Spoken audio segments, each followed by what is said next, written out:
Hey, welcome back everybody. This week's Feature Friday, we are going to show you how to remove your Skinny Guy camper from your pickup using our patented jack system.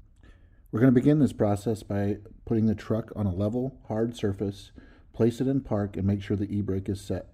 Set up all three of the jacks. The jacks are made of three components: the base, the extension, and the jack itself. To assemble the jack, deploy the jack base, insert the extension, and then finally insert the jack itself. After assembling all three jacks, locate them near the camper close to the jack pocket. To raise and lower the jacks, we've provided a manual crank handle or a socket style that can be inserted into an electric drill. Raise the jack so the horizontal tube is just below the jack pocket. Insert the tube into the pocket until the tube is approximately 6 inches inside the pocket.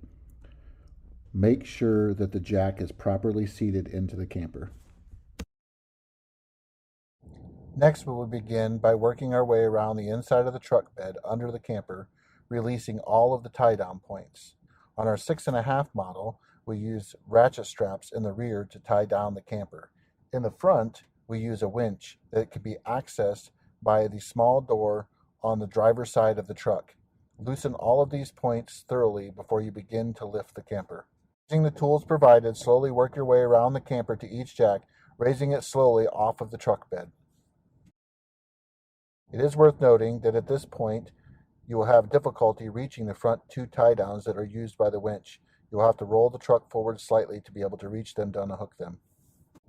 Also, before you move the truck, you will want to make sure that the camper is high enough so that the alignment pins clear the bracket. Once the winch rope is completely loose and the camper is high enough so the pins can clear the brackets, you may roll the truck forward slightly just so you can unhook the winch from the tie-down brackets. With help from a driver, slowly guide them out from underneath of the camper. Once the camper is dismounted, lower the jacks to put the camper close to the ground for storage. Thanks for tuning in to this week's Feature Friday.